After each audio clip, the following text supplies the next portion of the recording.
그 다음에 추세선이 좀 더 가파른 각도로 만들어집니다. 그렇게 가파른 각도로 만들어지다가 어느 순간에는 추세선이 거의 85도 이상으로 가파르게 올라가는 구간이 발생합니다. 이럴 때 일반적으로 사람들이 흥분해서 여기서 이 꼭대기에서 매수로 추격하는 경우가 많이 있습니다. 그러나 이는 굉장히 위험한 거래가 되겠습니다. 왜냐하면 머지않아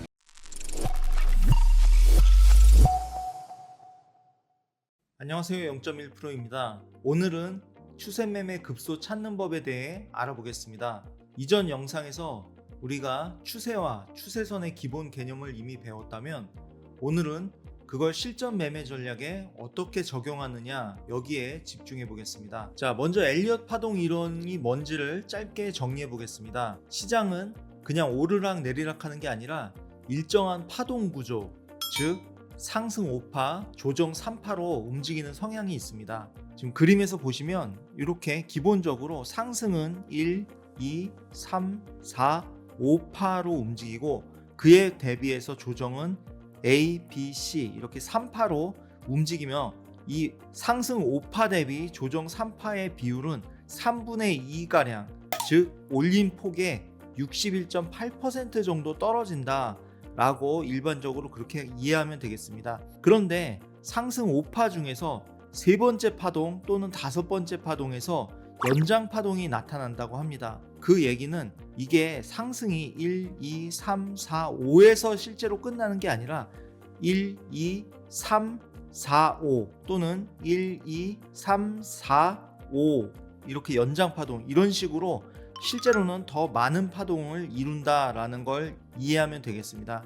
근데 좀 내용이 어렵다 생각하시는 분들은 그냥 간단하게 생각하세요. 여기서는 엘리엇 파동 이론을 배운다기보다는 그냥 시장은 이렇게 파동을 이루는데 수명이 있다. 파동에는 시작과 끝이 있다. 그리고 오르면 내리고 내리면 다시 오른다. 이 개념으로 이해하시면 빠르겠습니다.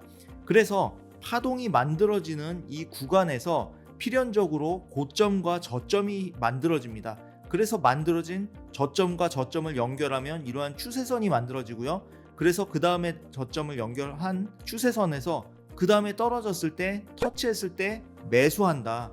이런 개념 지난 시간에 배웠던 내용입니다. 그래서 파동을 이해하시면 추세선을 이해하시는 데 좀 더 도움이 되겠습니다. 자, 그럼 추세선 지지 매매 전략부터 살펴보겠습니다. 추세선 지지 매매 전략은 추세선에서 가격이 추세선에 터치할 때 지지를 받을 것을 예상하고 매매하는 그런 전략이 되겠습니다. 기본적으로 바닥의 첫 번째 저점과 상승 이후에 눌린 바닥의 저점을 돌파하지 않는 위에서 만들어진 저점, 이 두 개의 저점을 연결해서 상승 추세선을 만들 수 있습니다.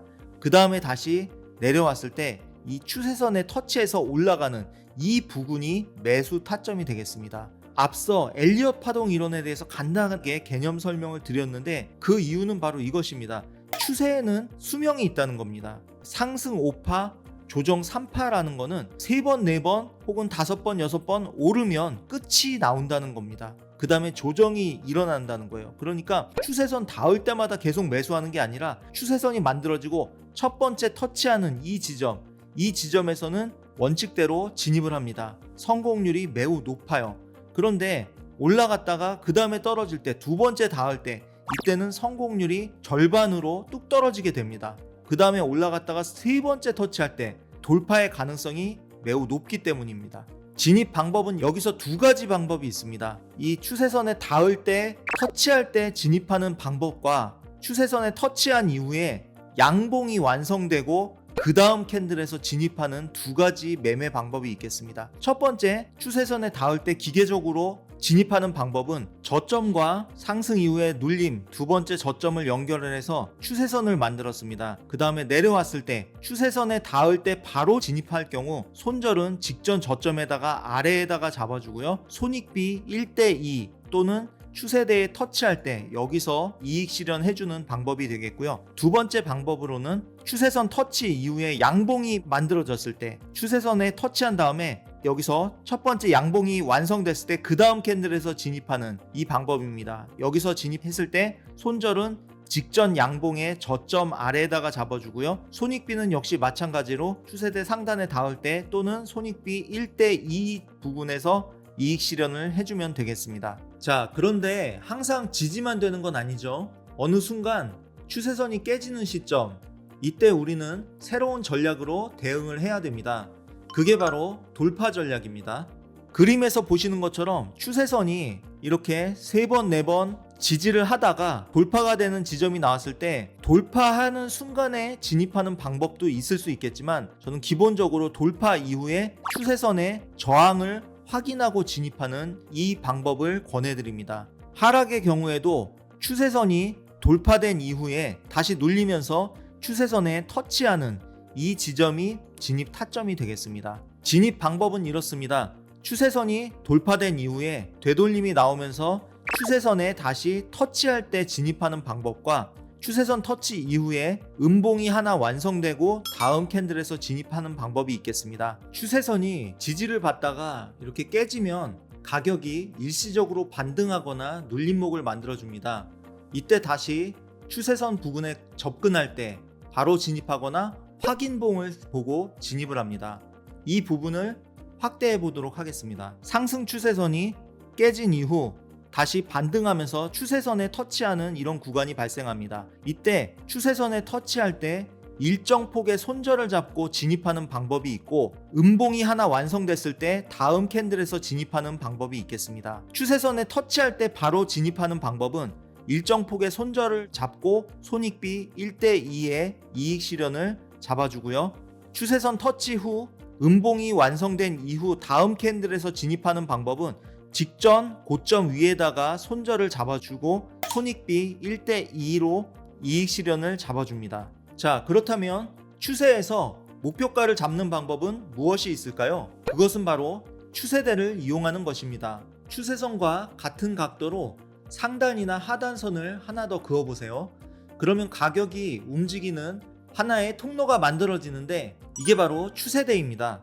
그림을 보시면 상승 추세대와 하락 추세대의 모습인데요. 기본적으로 우리가 알고 있는 저점과 저점을 연결해서 만드는 이 추세선과 똑같은 각도로 위에 고점 위에다가 선을 하나 그어줍니다. 그럼 이게 바로 상승 추세대가 되겠고요. 일정 기간 동안 가격이 추세대 안에서 움직이는 경우가 많이 있습니다. 그래서 추세대는 어떻게 활용하냐 하면은, 상승 추세대의 경우 아래쪽에 닿았을 때 매수하고 위에 닿았을 때 매도하는 그런 전략으로 사용할 수 있습니다.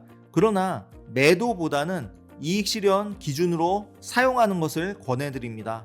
아래에서 매수하고요, 위에서 이익 실현하고, 이런 방법으로 거래를 했을 때 바닥에서 잡아서 거의 꼭대기에서 청산하는 이러한 경험을 하실 수 있을 겁니다. 반대로 하락 추세대의 경우 위에서 매도하고 아래에서 이익 실현, 위에서 매도, 아래에서 이익 실현, 이런 식으로 활용해 주시면 되겠습니다. 차트를 보면서 설명드리도록 하겠습니다.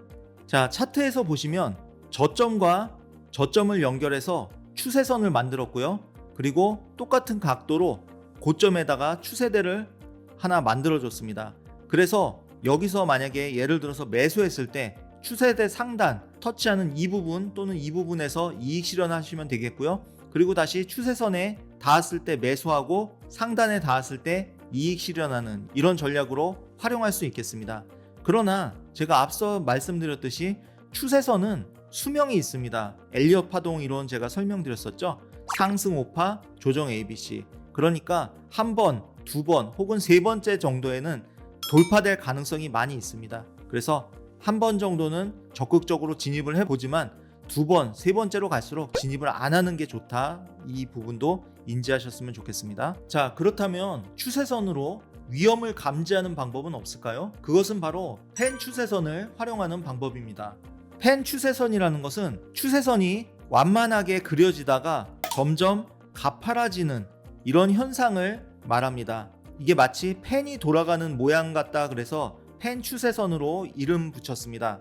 이 펜 추세선이 중요한 이유는 경고 신호를 준다는 점에서 중요하다고 할 수 있겠습니다. 최초에 추세선이 완만할 때는 계속 상승할 가능성이 있습니다. 그러나 상승이 점점 가파라지면 추세가 본격화되고 있다는 뜻입니다. 그런데 더욱 가파른 추세, 즉 75도 또는 80도 이상의 가파른 추세선이 만들어질 경우에 시장이 과열권에 접어들었다는 신호로 받아들일 수 있습니다. 즉, 추세의 끝물이 될 수 있다는 뜻입니다. 따라서 해당 구간에서는 추격 매수를 절대 하시면 안 됩니다. 곧 변곡이 일어날 가능성이 높기 때문입니다. 자, 화면에서 보시면 처음에 바닥에서 만들어지는 추세선은 굉장히 완만합니다. 거의 수평에 가깝게 이렇게 그려지다가 그 다음에 추세선이 좀 더 가파른 각도로 만들어집니다. 그렇게 가파른 각도로 만들어지다가 어느 순간에는 추세선이 거의 85도 이상으로 가파르게 올라가는 구간이 발생합니다. 이럴 때 일반적으로 사람들이 흥분해서 여기서 이 꼭대기에서 매수로 추격하는 경우가 많이 있습니다. 그러나 이는 굉장히 위험한 거래가 되겠습니다. 왜냐하면 머지않아 변곡이 일어날 수 있기 때문입니다. 이렇게 가파른 추세가 만들어졌을 때는 시장이 과열권에 접어들었다는 의미가 되겠고, 이 추세선이 돌파가 되면 그 이후에 어느 정도의 조정이 일어나는 변곡이 만들어지는 구간이 되겠습니다. 따라서 가파른 추세선은 변곡의 신호로 우리가 이용할 수 있으며, 이때는 추격 매수는 절대 하면 안 되겠습니다. 자, 오늘 정리한 걸 한 줄로 요약해 보겠습니다. 하동을 보면 추세선이 보이고, 추세선을 보면 진입 타점이 보입니다. 지지는 타점, 돌파는 반전, 추세대는 목표가, 펜 추세선은 경고. 이 네 가지만 기억해도 추세 매매의 구조가 머릿속에 그려지실 것입니다. 오늘 강의가 여러분의 실전 매매 전략에 도움이 되셨다면 좋아요와 구독 잊지 말아 주시고요. 지금까지 0.1%였습니다. 감사합니다.